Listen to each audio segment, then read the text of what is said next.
Best varicose wines చికిత్సనే పొందండి. నొప్పి లేని చికిత్స కోసం సంప్రదించండి ఎబిస్ హాస్పిటల్.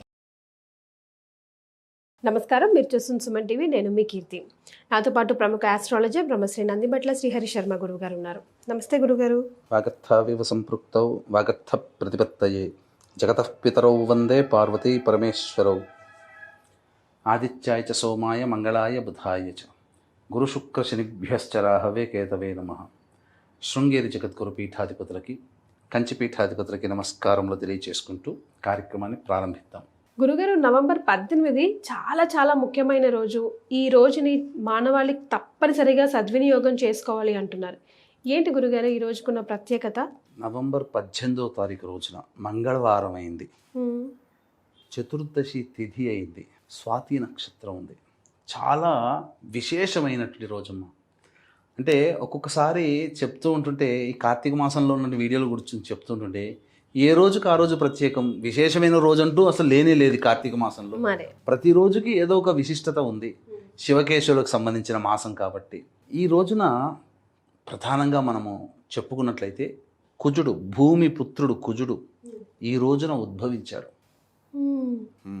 అంటే ఉద్భవించడము అంటే అతని కోరిక, అతని యొక్క సంకల్పం మంగళవారము అనేటువంటి రోజు ఈ రోజున ఏర్పడింది.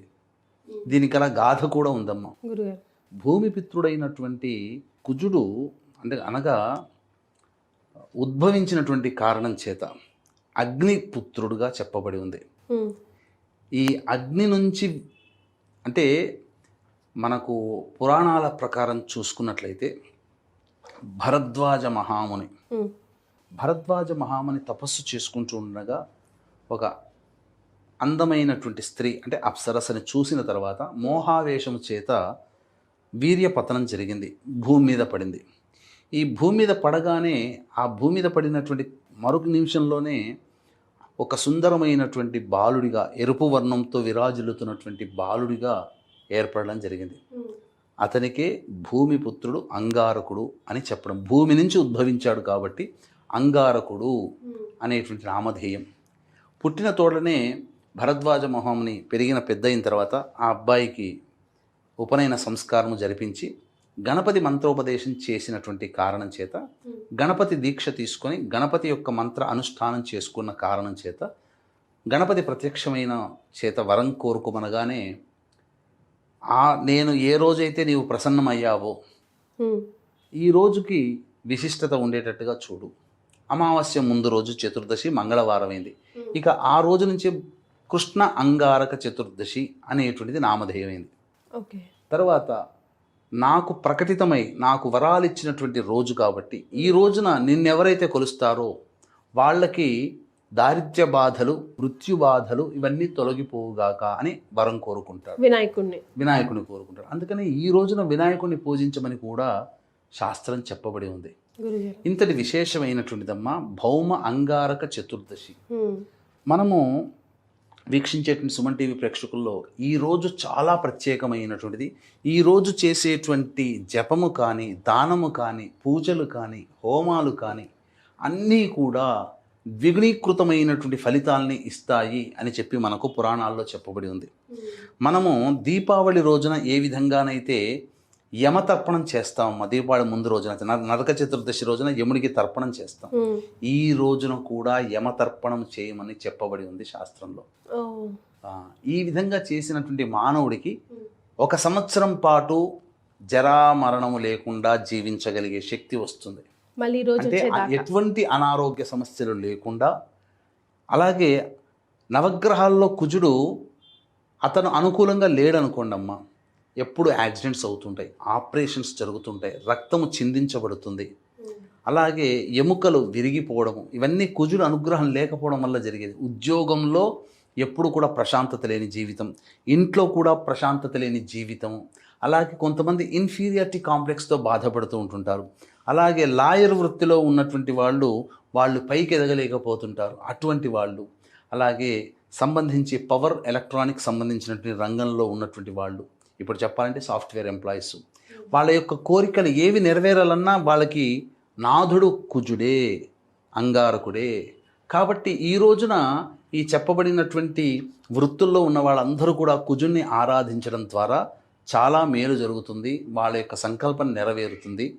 ఆర్థిక బాధలు, ముఖ్యంగా కుజుడికి ఒక గొప్పతనం ఉంది, రుణబాధ నివారణ అంగారక స్తోత్రం అని ఉంటుంది. అంటే రుణబాధలు తొలగడానికి కూడా ఈ కుజుడే కారణము. కాబట్టి రుణబాధలు తొలగాలంటే కుజుడిని ఆరాధన చెయ్యాలి.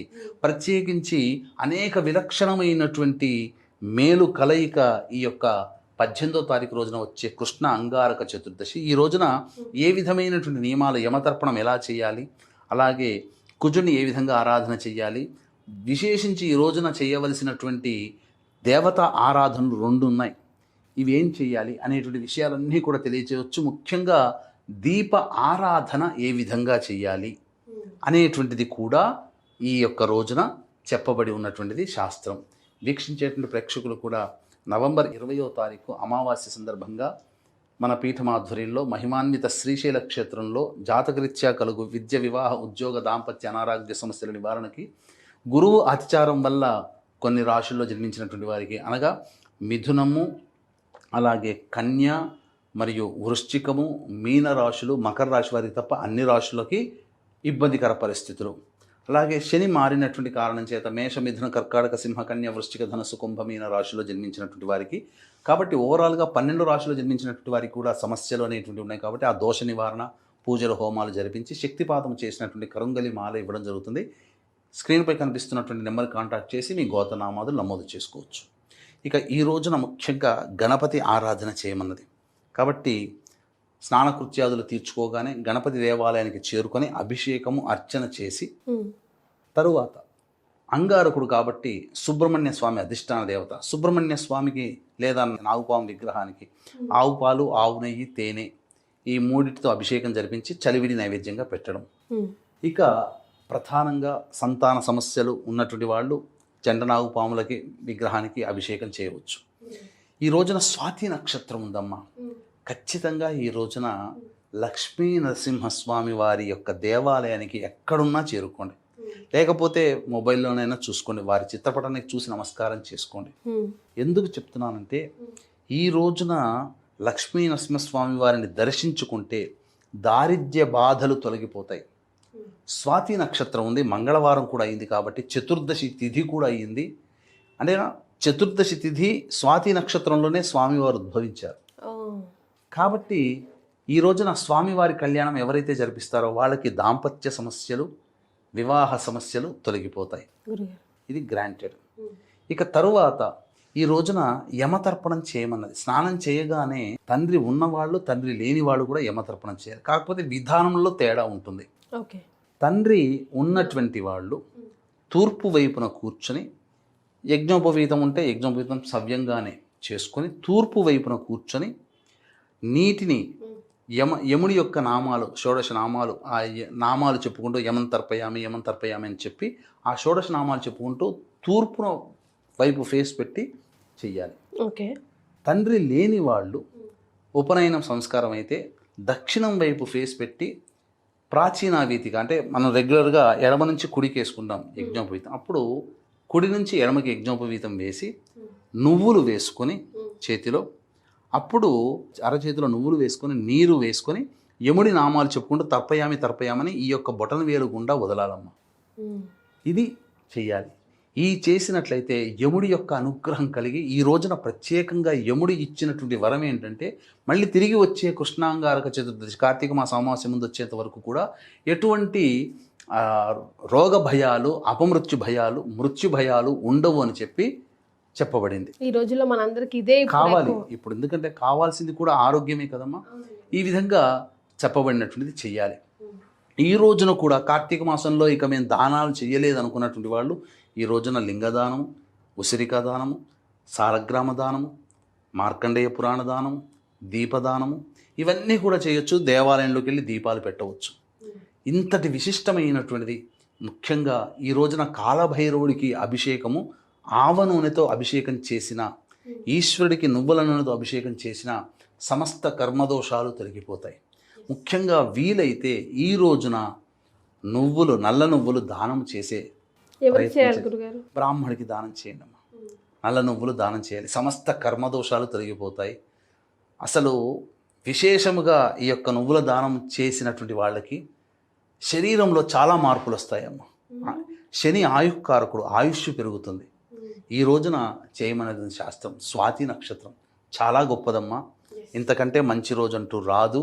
కార్తీక మాసంలో ఇన్ని విధాలుగా కలగలిగినటువంటి రోజు ఈ రోజు అని చెప్పవచ్చు. అందరూ పాటించండి. కార్తీక మాసం చివరిలోకి వచ్చాము. దీపదానము, దీప ప్రజ్వలనం, ఇక దేవాలయానికి చేరుకొని దైవానికి మన యొక్క సంకల్పం విన్నవించుకునే రోజు. ఈ విధంగా ఎవరైతే చేస్తారో అచిరకాలంలో సంక్రాంతి లోపల మీ యొక్క సంకల్పం ఆ పరమేశ్వరుడి దగ్గరుండి చేయిస్తాడని చెప్పడంలో ఏమాత్రం సందేహం లేదు. అంతకుమించి ఈ రోజున మాస శివరాత్రి కూడా, మంగళవారం కృష్ణాంగారక చతుర్దశి, మాస శివరాత్రి. ఇంతటి అద్భుతమైన రోజు మళ్ళీ మళ్ళీ రాదమ్మా. అందరూ పాటించండి, తరించండి. వీలైతే ఉపవాసం ఉండే ప్రయత్నం చేయండి. అన్ని విధాలుగా యోగ్యత కలుగుతుందని చెప్పవచ్చు.